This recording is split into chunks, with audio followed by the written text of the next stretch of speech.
Me llamo Melin Carson, tengo 29 años, y nunca pensé que mi éxito se convertiría en mi mayor debilidad. El ático por el que sacrifiqué todo se volvió el epicentro de una guerra familiar durante la boda de mi hermana Brooke, cuando mis padres exigieron que se lo entregara a los recién casados. Mi negativa me costó una bofetada dolorosa de mi madre, que resonó por todo el salón de recepciones. «No seas egoísta», siseó mientras los invitados nos miraban. No lloré ni grité. En mí no me siento a cambio. Esa bofetada despertó algo en mí. Mi venganza resonaría en sus vidas para siempre. Antes de contarte lo que pasó después, dime desde dónde me estás viendo. Y presiona ese botón de suscribirse si alguna vez has tenido que defenderte de una familia que intentó quitártelo, que conseguiste con esfuerzo. Crecí en un suburbio de clase media en Boston, y desde el principio las dinámicas en la familia Carson fueron claras. Yo era la responsable, mientras que mi hermana Brooke era la hija dorada indiscutible. Brooke, 3 años menor que yo, tenía un encanto natural que cautivaba a todos, especialmente a nuestros padres. Diana y Robert Carson no eran padres terribles. Nos brindaron un hogar estable y fomentaron la educación, pero el favoritismo era innegable. Cuando llegaban las notas, se esperaban mis sobresalientes, mientras que las calificaciones aprobatorias de Brooke se celebraban. Cuando ganaba competencias académicas, mis padres asentían aprobatoriamente, para luego cambiar rápidamente la conversación hacia el último logro social o elección de moda de Brooke. El patrón fue sutil al principio, pero se hizo más evidente en nuestra adolescencia. La universidad marcó nuestra primera gran diferencia. Recibí cartas de aceptación de varias universidades prestigiosas, incluyendo Yale y Columbia, pero las celebraciones se apagaron ante la realidad. Tendría que costearme mis estudios. Mis padres me sentaron para hablar sobre la responsabilidad financiera. «Eres tan inteligente y capaz, Melin», dijo mi madre, mientras me acariciaba la mano, con una consolación más que una felicitación. «Sabemos que lo resolverás. Tu padre y yo necesitamos ahorrar para la educación de Brooke. ¿Entiendes, verdad?» Yo entendía. Sabía que sus cuentas de retiro estaban saludables, que acababan de comprar un SUV nuevo y que mis necesidades simplemente tenían menor prioridad. Aún así, asentí y acepté mi destino. Durante mis 4 años en la Universidad de Boston, trabajé en 3 empleos a tiempo parcial mientras mantenía mi promedio. Fui asistente de investigación, mesera los fines de semana y cubrí turnos nocturnos en una tienda abierta las 24 horas. Durante los exámenes, el sueño se volvió un lujo que casi no podía permitirme. Mientras tanto, 2 años después de que Brooke ingresara a NYU, nuestros padres cubrieron su matrícula, apartamento y gastos de vida. Al graduarme, enfrenté la brutal realidad de la crisis financiera de 2008. El mercado inmobiliario, mi campo elegido, estaba destrozado. Mientras mis compañeros se refugiaban en las casas de sus padres o aceptaban cualquier trabajo, yo me mantuve firme. Comencé desde abajo, trabajando como asistente administrativa en una inmobiliaria en problemas, donde el salario apenas alcanzaba para el alquiler de mi apartamento compartido. Durante 2 años observé, aprendí y me posicioné para la oportunidad. Cuando el mercado empezó a recuperarse, había desarrollado suficiente conocimiento y contactos para obtener un puesto como agente junior. Mi ética de trabajo se volvió legendaria en la oficina, la primera en llegar, la última en irme, siempre disponible para los clientes. A los 27 años ya era una de las agentes con mayor producción en el mercado de lujo de Boston. El ático representaba todo por lo que había trabajado. Ubicado en un edificio histórico renovado en Beacon Hill, ofrecía vistas panorámicas del río Charles y del skyline de Boston. A 1.8 millones, estiraba mis límites financieros, pero tras calcular números y asegurar una hipoteca favorable, firmé los papeles. Los 167 metros cuadrados con pisos de madera, paredes de ladrillo expuesto y ventanas de suelo a techo eran míos, completamente míos. Cuando organicé una pequeña reunión de inauguración, mis padres asistieron, pero pasaron la mayor parte de la noche haciendo comentarios como: «Es mucho espacio para una sola persona, y espero que no te estés excediendo, querida». Brooke recorría mis habitaciones con una expresión que mezclaba envidia y expectativa, como si mis logros también le pertenecieran. Para entonces, Brooke ya se había graduado en comunicaciones, pero mostraba poco interés en construir una carrera. Trabajaba de forma esporádica en boutiques de moda y firmas de relaciones públicas, sin durar más de unos meses en cada puesto. Nuestros padres subsidiaban su etapa de búsqueda, pagaban su alquiler cuando faltaba y financiaban sus frecuentes cambios de trabajo. Cuando Brooke conoció a Wesley Pierce en una gala benéfica, nuestros padres estaban encantados. Los Pierce eran aristocracia de Boston, viejos ricos con las conexiones correctas. Lo que nadie mencionaba, aunque se susurraba, en ciertos círculos, era que la fortuna Pierce había disminuido mucho en las últimas 2 generaciones. Mantenían una apariencia de riqueza mientras vendían silenciosamente activos para sostener su estilo de vida. Durante todos estos años, nunca dejé de buscar la aprobación de mis padres. Cada logro, cada ascenso, cada meta era compartida con ellos con la esperanza de que finalmente, al fin, me vieran de verdad. Esa validación nunca llegó, pero no podía dejar de intentarlo. Mi madre, Diana, ex reina de belleza que abandonó una incipiente carrera de modelo para criarnos, vivía a través del ascenso social de Brooke. Mi padre, Robert, ejecutivo de seguros que valoraba la estabilidad y las apariencias, veía a Brooke como la hija que elevaría el estatus familiar mediante el matrimonio adecuado. Yo era la estudiosa, la confiable, la que no necesitaba atención hasta que necesitaba algo de ellos. Mi ático se volvió más que un hogar. Representaba mi independencia, mi éxito a pesar de su falta de apoyo y, lo más importante, mi valor. La exposición al este llenaba el dormitorio principal de luz matutina que calentaba los pisos de nogal a medida.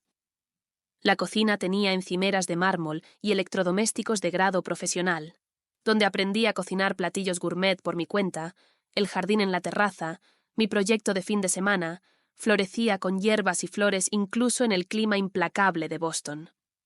Cada rincón reflejaba decisiones que había tomado por mí misma y para mí misma. Poco sabía que ese espacio que había creado pronto se convertiría en el campo de batalla de una guerra familiar que nunca quise pelear. El compromiso de Brooke con Wesley Pierce se desarrolló como un cuento de hadas, o al menos así era como mi madre se lo describía a cualquiera que quisiera escuchar. Wesley propuso al atardecer en el yate de su familia en Nantucket Sound, presentándole a Brooke el anillo de diamantes de 5 quilates de su abuela. Cuando Brooke me llamó para compartir la noticia, pude oír la voz de mi madre de fondo ya discutiendo opciones de lugar. «Estamos pensando en junio en la finca de la familia Pierce», exclamó Brooke por teléfono. «Y Maddie, quiero que seas mi dama de honor. Eres tan buena organizando cosas». Lo que Brooke realmente quería, como pronto descubriría, era que yo me encargara de los proveedores difíciles, administrara las hojas de presupuesto y mediara en los desacuerdos familiares mientras ella disfrutaba ser la novia. Aún así, acepté el papel con entusiasmo genuino a pesar de nuestra relación complicada. Amaba a mi hermana y quería que su día fuera especial. El presupuesto inicial que mis padres propusieron para la boda era generoso pero razonable hasta que los Pierce se involucraron. Lo que comenzó como una elegante celebración para 150 personas se expandió rápidamente para incluir a 300 invitados, muchos de ellos asociados de negocios y conexiones sociales de la familia Pierce. El lugar cambió de la finca familiar, que más tarde supe que había sido vendida silenciosamente 2 años antes, a la exclusiva mansión Rosecliff en Newport, Rhode Island. 3 meses antes de la boda, mi madre me llamó en pánico. «Melin, tenemos que hablar sobre los arreglos financieros», dijo con la voz tensa. «Los costos de la boda han excedido nuestras expectativas». Lo que siguió fue un elaborado viaje de culpa sobre cómo las recientes pérdidas en inversiones de mi padre y el apoyo constante a Brooke a lo largo de los años habían tensionado sus recursos. Sin pedirlo directamente, mi madre dejó claro que esperaba que yo contribuyera significativamente a los gastos de la boda. «No estamos pidiendo mucho», dijo, aunque no mencionó una cantidad específica. «Ahora te está yendo tan bien, y esto es por tu hermana». Acepté cubrir el costo de las flores y la cena de ensayo, un gasto adicional de $22,000 que no había presupuestado. El dinero vendría del fondo que había estado acumulando para unas vacaciones muy necesarias, pero me dije a mí misma que valía la pena para apoyar a mi familia.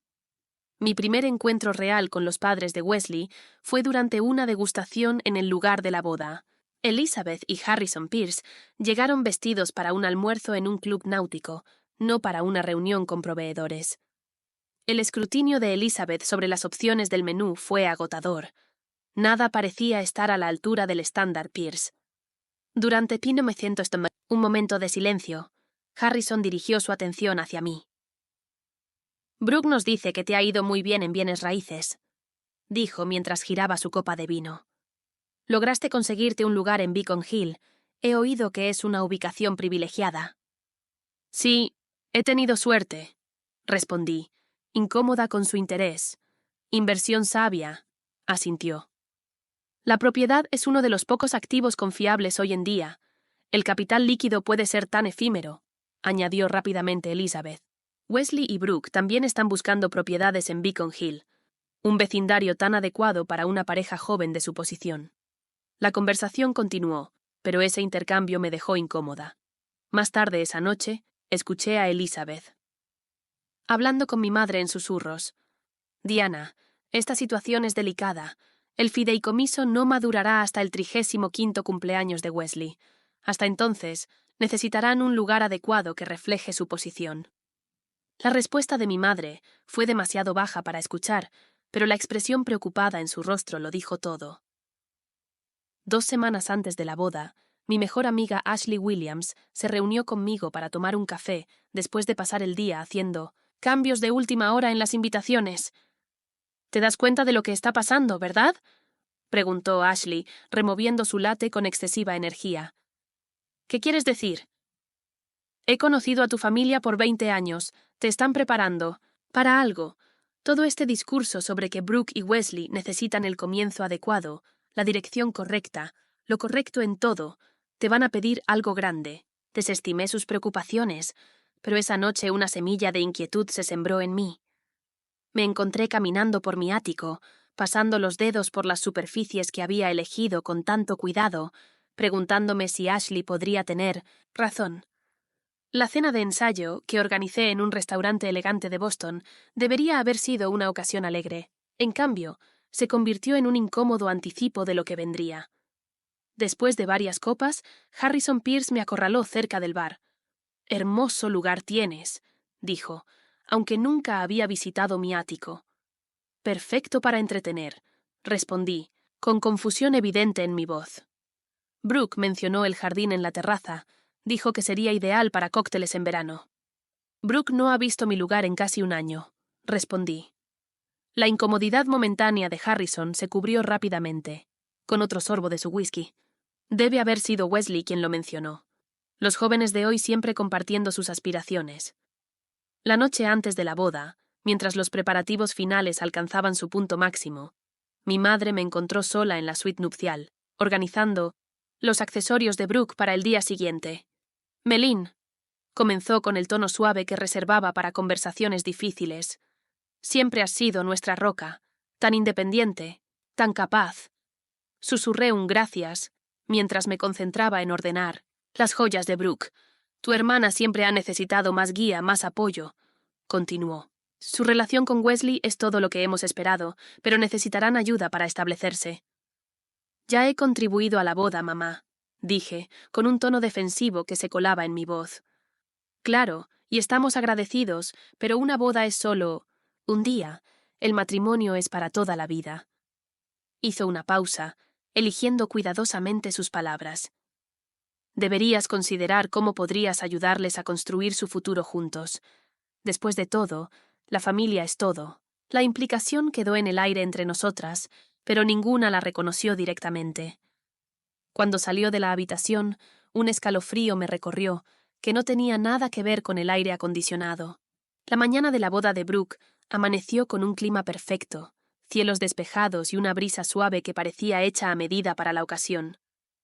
La ceremonia estaba programada para las 4 en punto, dejando tiempo suficiente para el elaborado proceso de preparación en la suite nupcial. El caos reinaba mientras estilistas, maquilladores y fotógrafos se movían entre el grupo de la novia. Brooke, naturalmente, era el centro calmado de la tormenta, radiante con el brillo previo a la boda. Cuando se puso su vestido, una creación personalizada de Vera Wang con una cola de 15 pies, hasta yo sentí que me faltaba el aire. Mi hermana complicada, frustrante y amada, parecía sacada de un cuento de hadas. «Te ves hermosa, Brooke», le dije, ayudando a acomodar su cola. Por un momento, la hermana que recordaba de la infancia, antes de la competencia y las expectativas, me sonrió. «Gracias, Maddie, por todo». La sinceridad en su voz me hizo esperar que quizás, una vez pasara el estrés de la boda, pudiéramos reencontrar una relación genuina. La ceremonia fue impecable. Frente a los jardines frente al mar de Roskilde, Brooke y Wesley intercambiaron votos mientras 300 invitados observaban. Mis padres estaban en primera fila, mi madre secándose las lágrimas con un pañuelo monogramado, mi padre irradiando orgullo. Desde mi lugar junto a Brooke, la vi convertirse en la señora Wesley Pierce, esperando que esta unión le trajera la felicidad que buscaba.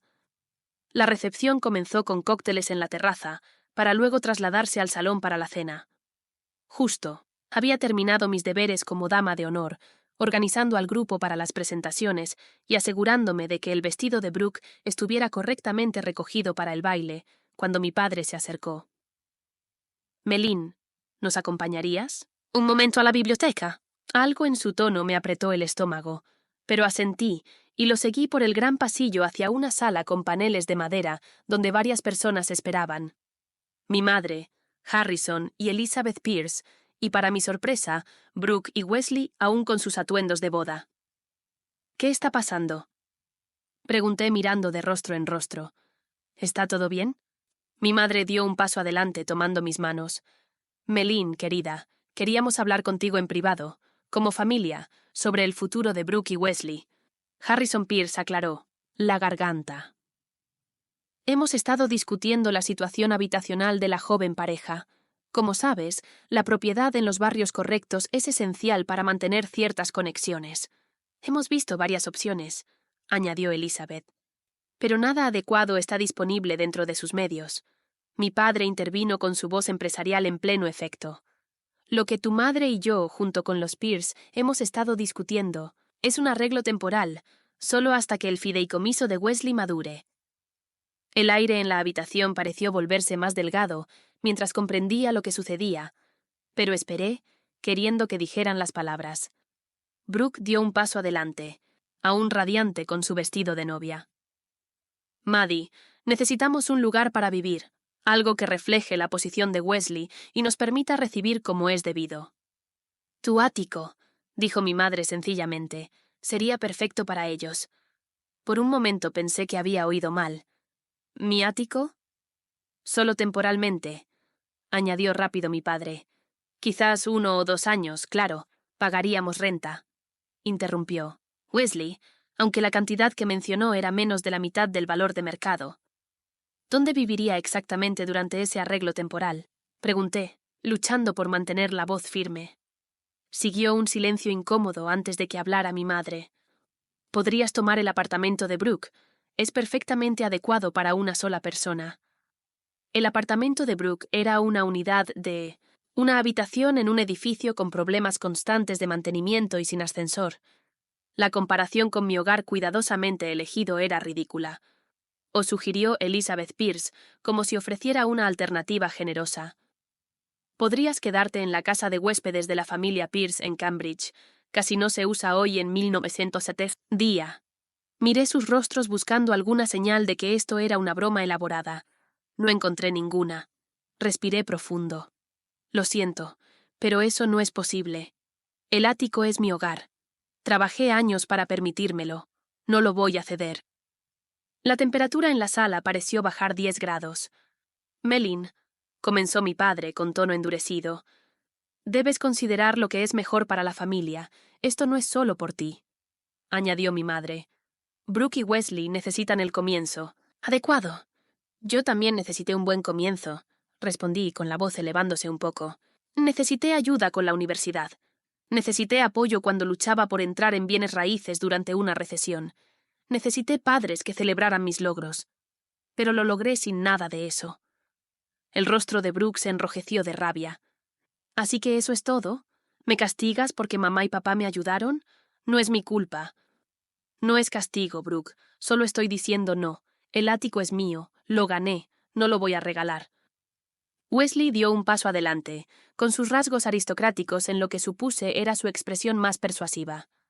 Melin, sé razonable. Eres una sola persona. Estamos empezando una familia. Seguramente puedes ver los aspectos prácticos de este arreglo. Lo que veo, dije mirando directo a él, es derecho adquirido. Quieres lo que tengo porque encaja con tu imagen, no porque lo hayas ganado. Elizabeth jadeó ante mi franqueza, mientras Harrison fruncía el ceño con ira. Mi madre se acercó a mí, bajando la voz a un susurro urgente. Melin Carson, no vas a arruinar el día de la boda de tu hermana con tu egoísmo. Esto es por la familia. No, mamá, esto es por respeto. Respeto por las decisiones que he tomado y la vida que he construido. Lo que pasó después ocurrió tan rápido que apenas tuve tiempo de registrarlo. La mano de mi madre se conectó con mi mejilla en una bofetada que resonó por la biblioteca. El ardor se extendió por mi rostro, mientras un silencio conmocionado caía sobre la sala. No seas egoísta, siseó lo suficientemente fuerte para que todos escucharan. Me quedé paralizada, la mano subiendo a mi mejilla ardiendo cuando la puerta de la biblioteca se abrió. Varios invitados habían escuchado el alboroto y miraban con expresiones que pasaban de la curiosidad a la incomodidad mientras evaluaban la escena. Sin decir una palabra más, me di la vuelta y salí de la biblioteca, pasando junto a los curiosos, espectadores, cruzando el salón de recepciones donde las parejas bailaban sin darse cuenta, y saliendo al fresco aire de la noche.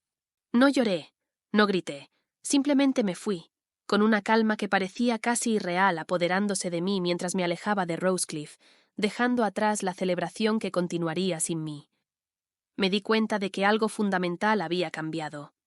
La bofetada había roto algo irreparable, no solo entre mi madre y yo, sino en mi comprensión de mi lugar dentro de la familia. Lo que aún no sabían era que la hija que habían obligado a ser independiente había aprendido demasiado bien sus lecciones. No aceptaría ese trato. Respondería a él de manera metódica, estratégica y sin piedad. La mañana después de la boda, desperté en mi ático con una extraña sensación de calma. Los eventos de la noche anterior reproducían en mi mente escenas como de otra vida. El enfrentamiento, la bofetada de mi madre, mi salida silenciosa. Mi teléfono mostraba docenas de llamadas y mensajes perdidos, pero no estaba lista para responder ninguno. En cambio, preparé café y me senté en la terraza, viendo cómo la luz temprana jugaba sobre el skyline de Boston. Esta vista, estas paredes, este espacio que había creado para mí, habían intentado arrebatármelo como si mis logros fueran propiedad común para ser redistribuidas según sus caprichos. A media mañana, finalmente revisé los mensajes de mi tía. Padre, tu madre está desconsolada, debes disculparte por causar un escándalo. De Brooke, gracias por arruinar mi noche de bodas. Todos hablaban de tu dramática salida en vez de celebrar con nosotros. De varios familiares, variaciones sobre la familia es lo primero, y deberías sentirte avergonzada. Solo. Un mensaje ofrecía una perspectiva diferente. Ashley había escrito: escuché lo que pasó. Se pasaron de la raya. Llámame cuando estés lista para hablar. Pasé el domingo en un estado de animación suspendida, procesando lo ocurrido y lo que revelaba sobre la dinámica familiar. El lunes por la mañana formulé un plan simple. Continuaría mi vida con normalidad, manteniendo distancia de mi familia hasta que reconocieran su comportamiento inapropiado. Ese plan duró exactamente 3 horas. A las 11:37 a.m., la recepcionista de mi oficina me avisó que mi madre estaba en el lobby. Diana Carson entró en mi despacho como si la noche del sábado no hubiera ocurrido, impecable en un abrigo Burberry y pendientes de perlas. Colocó una pequeña bolsa de regalos sobre mi escritorio. Una ofrenda de paz, dijo con una sonrisa que no alcanzaba sus ojos. Esos macarons que te gustan de la pastelería francesa en Back Bay, Dejé la bolsa intacta. ¿Qué quieres, mamá? Suspiró dramáticamente. Melin, necesitamos superar este malentendido.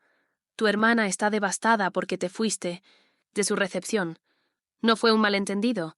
Me exigieron que renunciara a mi hogar y me dieron una bofetada cuando me negué. Reaccioné mal, admitió, aunque su tono sugería mínimo remordimiento. Pero tienes que entender la presión que todos soportamos. Los Pierce tienen ciertas expectativas sobre el estilo de vida de su hijo. Eso no es mi problema. Los problemas familiares son problemas de todos, Melin. Necesitamos encontrar una solución que funcione para todos. Ya hay una solución. Brooke y Wesley pueden vivir dentro de sus medios, como todos los demás. La fachada agradable de mi madre se resquebrajó un poco. No pueden vivir en cualquier lugar. Wesley tiene que mantener apariencias para sus perspectivas profesionales. Entonces, Wesley debería ganar lo suficiente para mantener esas apariencias. La conversación giró en círculos hasta que mi asistente llamó para recordarme una reunión con un cliente. Mi madre se fue con su bolsa de macarons, sin lograr nada más que confirmar que no me manipularían fácilmente. Esa noche me reuní con Ashley en nuestro bar de vinos favorito. Después de contarle la visita de mi madre, sacó su tablet. «Hay algo que deberías ver», dijo, con expresión seria. Ashley trabajaba en finanzas y tenía acceso a ciertas bases de datos. Hizo una investigación sobre las finanzas de la familia, Pierce. Los documentos que me mostró confirmaron lo que sospechaba. La fortuna Pierce era en gran parte una ilusión. Habían estado vendiendo activos por años para mantener su estilo de vida. El fideicomiso de Wesley, del que todos hablaban, contenía solo una fracción de lo que se insinuaba. «Hay más», dijo Ashley, pasando a otra pantalla. «Mira la fecha en que Brooke visitó estas propiedades». Observé un calendario de visitas de un agente inmobiliario. 3 meses antes de la boda, Brooke había visitado varias propiedades de lujo en Beacon Hill, incluyendo mi edificio. No podía permitirse ninguna de ellas. Exacto. Entonces, ¿por qué visitarlas, a menos que ya tuviera un plan para adquirir una sin pagar? Una fría realización se asentó en mi estómago. Durante las siguientes 2 semanas armé más piezas del rompecabezas. Una conversación casual con el portero de mi edificio reveló que Brooke y Wesley habían visitado mi ático 2 veces mientras yo estaba de viaje de negocios. «Tu hermana dijo que le pediste que regara tus plantas», explicó disculpándose. Cuando vio mi expresión de sorpresa. Una amiga de la universidad, que trabajaba en la firma de arquitectura para la que Wesley consultaba ocasionalmente, mencionó que Wesley había mostrado fotos de su nuevo lugar en Beacon Hill semanas antes, de la boda. La evidencia más condenatoria vino de una fuente inesperada. La secretaria de mi padre, con quien siempre había mantenido buena relación, me llamó preocupada. «Melin, no debería decirte esto, pero escuché a tus padres hablar de tu ático con los Pierce en marzo. Tu padre sugirió esperar hasta después, de la luna de miel, para que firmaras los documentos de transferencia. Parecía confiado en que no rechazarías una vez presentado como un destino inevitable. La traición era más profunda de lo que imaginaba. No era una petición espontánea, nacida de las emociones de la boda, sino un plan calculado, meses en marcha. Habían recorrido mi casa sin permiso, hecho promesas sobre mi propiedad y esperaban que cumpliera una vez socialmente acorralada. Agendé una cita con Jessica Thompson, una amiga de la Facultad de Derecho especializada en bienes raíces y derecho familiar. Después de explicar la situación, pregunté sobre mis vulnerabilidades legales. ¿Podrían reclamar algo de mi propiedad? ¿Podrían argumentar que se los prometí? Jessica negó con firmeza. Sin documentación escrita, cualquier reclamo verbal sería extremadamente difícil de probar. Tu propiedad está únicamente a tu nombre, comprada con tus fondos y mantenida por ti. No tienen ninguna base legal. ¿Y la presión familiar? ¿La presión social? Eso no es un asunto legal, Maddie. Es una cuestión de límites personales. Se inclinó hacia adelante, con expresión seria. La pregunta no es si pueden quitarte la propiedad, porque no pueden, sino cómo vas a responder a esta violación de confianza. Al salir de la oficina de Jessica, mi teléfono vibró con un mensaje de Brooke. «Ya volvimos de la luna de miel. Mamá dice, Sigue siendo difícil con el tema del apartamento. Tenemos que resolverlo antes de empezar a mover nuestras cosas. Su posición en su mensaje cristalizó mi determinación. Esto no era solo una disputa por una propiedad, era años de manipulación, favoritismo y sentido de derecho.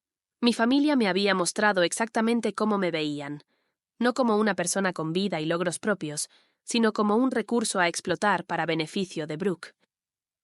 Pasé la noche sentada en cada habitación de mi ático, recordando las horas extras, eventos sociales perdidos y sacrificios que hicieron este espacio mío. Bajo el suave resplandor de las luces de la ciudad filtrándose por mis ventanas, tomé mi decisión. El tiempo de la aceptación pasiva había terminado. Si mi familia quería guerra, se la daría, luchando en mis términos con mis armas. El finto término venganza conlleva connotaciones de represalia impulsiva, de acciones en caliente. Lo que planeaba era distinto, frío, calculado, diseñado no para herir, sino para corregir. Establecería límites que siempre debieron existir y dejaría que las consecuencias naturales siguieran su curso. Mi primer paso fue consultar con la doctora Eleanor Bennett, terapeuta especializada en dinámicas familiares. Necesitaba asegurar que mi respuesta fuera proporcional y saludable, no pura emoción. Lo que describes, dijo la doctora Bennett en nuestra segunda sesión, no es venganza en el sentido tradicional. Buscas establecer consecuencias por violaciones de límites, lo cual es apropiado y necesario para relaciones saludables. Se siente como venganza, admití. Eso es porque te han condicionado a ver cualquier acción de autoprotección como egoísta o punitiva. Tu familia te ha entrenado para priorizar sus necesidades sobre las tuyas. Romper ese patrón naturalmente se sentirá incómodo. Con la guía de la doctora Bennett, desarrollé un marco para avanzar, que priorizaba mi bienestar y dejaba espacio para una reconciliación genuina si mi familia decidía ese camino. Armada con esa claridad psicológica, dirigí mi atención a asuntos prácticos. Mi profesión me había dotado de habilidades investigativas que apliqué a mi propia situación familiar. Lo que descubrí fue revelador. Los registros financieros de mis padres, accesibles por la refinanciación hipotecaria que iniciaron para los gastos de la boda, mostraban años de apoyo sistemático a Brooke que superaban lo que había imaginado. Más allá de la matrícula universitaria, habían pagado repetidamente sus tarjetas de crédito, cubierto depósitos y los primeros 6 meses de alquiler de cada apartamento nuevo, e incluso financiado un negocio fallido de joyería que abandonó tras 3 meses. Lo más preocupante fue descubrir que habían tomado un préstamo sustancial sobre el valor de la vivienda para pagar la boda, una presión financiera que ocultaron mientras me pedían contribuciones adicionales. Los $22,000 que aporté no suplementaron su presupuesto, evitaron que se endeudaran aún más. La situación financiera de Wesley resultó igualmente reveladora. A través de contactos en la industria y registros públicos, confirmé que la familia Pierce había vendido su finca en Nantucket, junto con otras 2 propiedades. La firma de inversiones de Harrison Pierce perdió varios clientes importantes tras una fusión mal ejecutada, y su estilo de vida dependía ahora en gran medida del capital social restante, conexiones que podrían traducirse en oportunidades para Wesley. Con este conocimiento elaboré una estrategia de 3 partes. Primero, consecuencias profesionales. Me retiraría como red de seguridad que había permitido la irresponsabilidad financiera familiar, dejándolos enfrentar las consecuencias naturales de sus decisiones. Segundo, independencia financiera. Protegería mis activos y crearía estructuras para que mi familia jamás pudiera apropiarse de lo que construí. Tercero, revelación de la verdad. Compartiría estratégicamente lo que descubrí con personas clave, no como chismes, sino como contexto necesario para entender mis límites. La ejecución comenzó con medidas prácticas de seguridad. Cambié las cerraduras de mi ático e informé a la administración y porteros que nadie debía entrar a mi unidad sin mi autorización explícita. Ni familia, ni amigos, nadie. Instalé un sistema de seguridad con cámaras que me alertarían de cualquier intento de ingreso. Luego contacté a mi banco, asesores de inversiones y agentes de seguros para eliminar a mis padres como contactos de emergencia y beneficiarios, reemplazándolos por Ashley y un primo cercano. Actualicé mi testamento con la ayuda de Jessica, creando un fideicomiso en vida que excluía específicamente a familiares directos de reclamar mi patrimonio. El desapego financiero continuó con la eliminación sistemática de cuentas, servicios y membresías compartidas con mi familia. Cancelé la tarjeta de crédito conjunta que mantenía para emergencias, me di de baja del plan telefónico familiar y renuncié a la membresía del club campestre que mi padre insistía compartiéramos para networking. Cada acción fue meticulosamente documentada y ejecutada sin anuncios emocionales. No se trataba de castigar a mi familia, sino de establecer esta existencia financiera separada que debió existir siempre. El aspecto más desafiante de mi plan involucró las conexiones profesionales de Wesley. Como desarrolladora inmobiliaria, tenía relaciones con muchas de las mismas firmas e individuos de los que Wesley dependía para su trabajo de consultoría arquitectónica. No busqué dañar su carrera, pero tampoco la facilitaría más. Cuando Harrison Pierce me llamó para invitarme a un evento de networking que sería beneficioso para Wesley, rechacé cortés pero firmemente. Cuando un asociado de negocios en 1900 en común me preguntó si podía recomendar a Wesley para un proyecto de desarrollo en el centro, simplemente respondí que prefería mantener separadas las cosas de negocio y familia, un límite que debió existir desde el principio. Durante todo este proceso mantuve contacto limitado con mi familia, respondía a los mensajes con breves respuestas neutrales, rechazaba las cenas dominicales con excusas educadas sobre compromisos laborales. Cuando me presionaban sobre la situación del apartamento, simplemente decía que no había nada que discutir, mi hogar no estaba disponible. Mientras tanto, Brooke y Wesley enfrentaron la realidad financiera. Sin mi ático como opción, alquilaron un apartamento de 2 habitaciones en un barrio menos prestigioso. Según Ashley, quien había escuchado por amigos en común, Brooke estaba devastada por tener que explicar a su nuevo círculo social por qué no vivían en Beacon Hill, como aparentemente había prometido. 6 semanas después de la boda, mi padre solicitó una reunión para tratar asuntos familiares. Nos encontramos en un lugar neutral, una cafetería en el centro, donde intentó cerrar la brecha creciente. «¿Tu madre te extraña?», comenzó removiendo su café sin necesidad. «Todos te extrañamos», respondí, que era cierto. Había canalizado mi energía emocional en ampliar mi base de clientes. «Meline, entiendo que te molestaste por la discusión del ático, pero seguro es hora de dejar esto atrás. Los desacuerdos familiares ocurren». «Eso no fue un desacuerdo, papá. Fue una emboscada seguida de abuso físico y emocional cuando no cumplí», dije. Se estremeció ante mi descripción. «Tu madre lamenta haber perdido el control. Estaba bajo mucho estrés con la boda. ¿Ella dijo que lamenta haberme dado la bofetada?» Su vacilación me lo dijo todo. «No es buena para disculparse, ya lo sabes». «Entonces no tenemos nada que discutir». Mientras recogía mis cosas para irme, hizo un último intento. «Brooke y Wesley tienen problemas con su vivienda. Nada de lo que encuentran satisface sus necesidades. Sus necesidades y sus medios no están alineados. Eso es un problema de presupuesto, no mío». La expresión de mi padre se endureció. «Has cambiado, Meline». «No, papá. Simplemente dejé de aceptar el papel que me asignaste». Conforme pasaron las semanas, mi estrategia evolucionó con nueva información y circunstancias cambiantes. Cuando descubrí que mis padres me habían listado como garante financiera en los préstamos estudiantiles de Brooke sin mi conocimiento, algo que hallé revisando mi reporte de crédito, contacté al prestamista para que me removieran, forzando a mis padres a asumir toda la responsabilidad o arriesgar el crédito de Brooke. Cuando Brooke intentó usar la dirección de mi negocio para una solicitud de crédito, otro hallazgo en mi monitoreo regular de crédito, envié una carta formal de cese y desistimiento a través de Jessica. No fue punitivo, fue protector.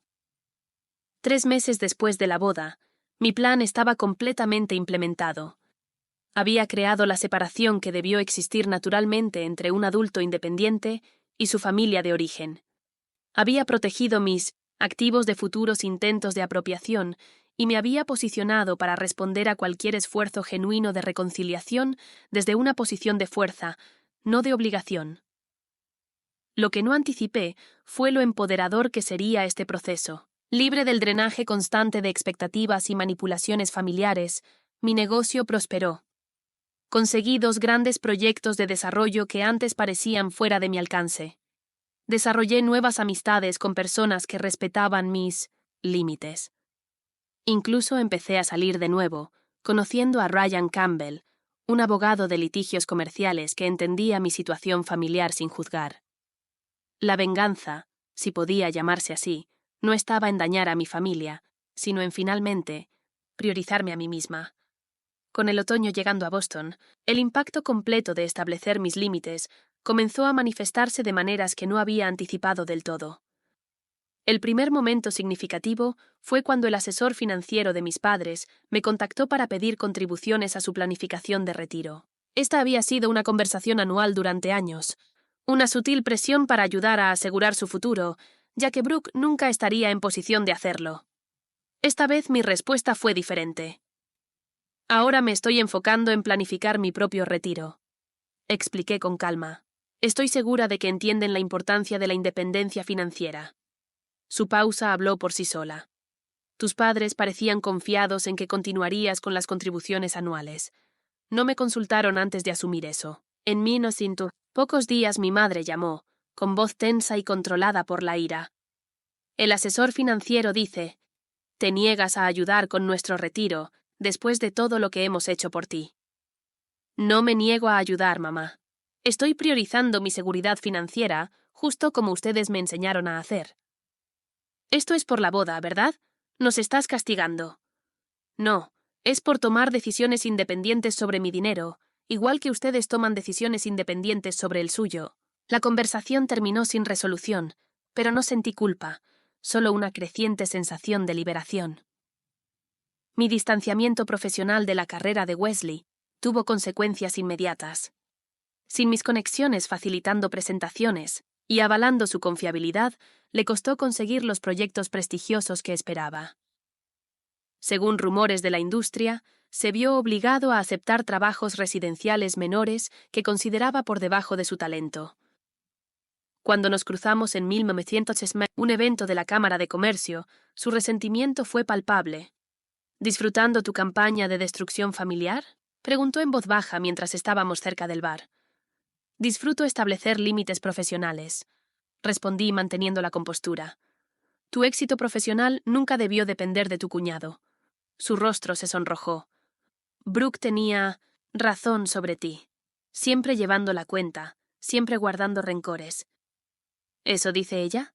Interesante, considerando que pagué una cuarta parte de tu boda sin quejarme. Me alejé antes de que pudiera responder, dejándolo contemplar la ironía de sus acusaciones. La situación con Brooke evolucionó más lentamente. Después de semanas de mensajes pasivo-agresivos, ella sugirió reunirnos para almorzar y aclarar el ambiente. Nos encontramos en un restaurante equidistante de nuestros trabajos, un gesto de neutralidad que agradecí. «Te ves bien», dijo al sentarnos, con voz casi sorprendida. «Debe ir bien el trabajo». «Sí, así es», confirmé. «¿Cómo? ¿Te estás adaptando a la vida matrimonial?» «Sería mejor si tuviéramos una vivienda adecuada», respondió, con la nota familiar de derecho metiéndose en su voz. «El apartamento es temporal, claro que Wesley merece algo mejor. La mayoría empieza desde abajo y va ascendiendo», suspiró dramáticamente. «Eso es fácil decirlo desde tu ático. Algunos tuvimos caminos de vida diferentes». «Sí, lo tuvimos. Trabajé 3 empleos durante la universidad y empecé desde abajo en mi industria, durante una recesión. Tú tuviste tu educación totalmente financiada y recibiste apoyo financiero continuo de nuestros padres». Su expresión cambió de lástima a indignación. ¿Estás diciendo que no he trabajado por nada? Estoy diciendo que hemos tenido diferentes niveles de apoyo, lo que ha llevado a diferentes resultados. No es un juicio, es un hecho. La conversación dio vueltas incómodas hasta que Brooke finalmente abordó el elefante en la habitación. Mamá y papá están dolidos por tu distancia. Sienten que has abandonado a la familia. No he abandonado a nadie. He establecido límites. Después de que violaron mis límites, dije. Lo del ático fue solo una sugerencia. Fue una demanda, replicó Brooke. Después de que ya habías visitado mi casa sin permiso y dijiste a la gente que vivirías ahí, seguida por la bofetada de mamá cuando me negué. Su silencio confirmó lo que sospechaba. Había sabido del plan todo el tiempo. Pensamos que entenderías cuando te explicáramos la situación, dijo finalmente. La situación es que la familia de Wesley no es tan rica como aparentan, y necesitaban mi propiedad para mantener las apariencias. Sus ojos se agrandaron. ¿Cómo supiste? Estoy en bienes raíces, Brooke. Los registros de propiedad son públicos. Las ventas de activos se pueden rastrear. El resto del almuerzo fue tenso pero civil. Al despedirnos, Brooke hizo un último intento apelando a la lealtad familiar. Antes éramos cercanas, Maddie. ¿Recuerdas cuando éramos niñas? Antes de que todo se complicara. Lo recordaba, dije, con nostalgia genuina por esos tiempos más sencillos, pero no podemos volver atrás. Solo podemos avanzar con relaciones honestas, o no hacerlo en absoluto. Mientras establecía mis límites, descubrí aliados inesperados. La hermana de mi padre y Caroline me llamaron tras escuchar la versión de mis padres. Quiero escuchar tu lado, dijo simplemente. Tu madre te llamó egoísta, pero esa no es la sobrina que conozco. Compartí los hechos sin adornos. La emboscada en la boda, las visitas no autorizadas a mi casa, la bofetada, el sentido continuo de derecho. Tu madre hacía cosas similares con sus hermanas, y Caroline siempre esperaba que otros sacrificaran su comodidad por ella. Estoy orgullosa de que defiendas tu posición. Su apoyo reforzó mi convicción de que no estaba exagerando ni siendo vengativa. Solo me negaba a participar en dinámicas insanas que habían persistido demasiado tiempo. Lo más satisfactorio de mi llamada venganza fue ver a mis padres enfrentar la realidad financiera que habían creado sin mis aportes, y con Brooke. Ahora esperando su apoyo constante como mujer casada. Se vieron forzados a reducirse de su casa suburbana a un condominio. Cuando la noticia de su emocionante decisión de simplificar llegó por canales familiares, reconocí la narrativa para salvar las apariencias. La jubilación de mi padre, antes planeada para los 62 años, fue postergada indefinidamente. Las publicaciones de mi madre en redes sociales sobre adoptar el minimalismo no podían ocultar la necesidad financiera tras su mudanza. No disfruté sus dificultades, pero reconocí la importancia de las consecuencias naturales. Durante años, tomaron decisiones financieras asumiendo que yo complementaría sus recursos, mientras ellos los dirigían hacia Brooke. Sin ese arreglo tuvieron que enfrentar la realidad de sus elecciones. 6 meses después de la boda, mis padres hicieron un último intento por restaurar la dinámica anterior. Me invitaron a cenar a su nuevo condominio, y contra mi mejor juicio acepté. La velada comenzó agradablemente con charla superficial sobre temas neutrales. Sin embargo, al servir el postre, mi padre aclaró la garganta, como siempre antes de hacer una propuesta de negocios. Tu madre y yo hemos estado pensando en la armonía familiar, comenzó. Todos hemos pasado por un período difícil y es hora de dejarlo atrás. Mi madre asintió con entusiasmo. La familia siempre debe ser lo primero, dijo. Estoy de acuerdo en que las relaciones familiares saludables son importantes. Respondí con cautela. Excelente, continuó mi padre. Entonces entenderás por qué necesitamos discutir la estrategia financiera familiar. Brooke y Wesley planean formar una familia pronto y necesitarán un lugar más grande. Mientras tanto, nuestro portafolio de retiro ha enfrentado algunos desafíos. Apoyé la taza de café con cuidado. ¿Me estás pidiendo dinero? No, intervino mi madre rápidamente. Hablamos de la asignación de recursos familiares. Siempre hemos sido una familia que se apoya en una dirección. Señalé. Ustedes apoyan a Brooke. Yo me apoyo a mí misma, y ahora quieren que los apoye a todos. Es una caracterización poco generosa, dijo mi padre, endureciendo el tono. Es precisa, y mi respuesta es no. La fachada de reconciliación familiar se desplomó inmediatamente. Después de todo lo que hemos hecho por ti, comenzó mi madre elevando la voz. ¿Qué exactamente has hecho por mí, mamá? Haz una lista, sé específica. Su incapacidad para ofrecer ejemplos concretos, más allá de darme la vida y un techo en mi infancia, habló por sí sola. Al prepararme para irme, mi padre hizo un último intento. Así no te criamos, Melín. Tienes razón. Asentí recogiendo mi abrigo. Me criaste para ser un personaje secundario en la vida de Brooke. Decidí convertirme en la protagonista de mi propia historia. En lugar de quedarme en el condominio esa noche, me fui sin sentir ira ni resentimiento, solo claridad.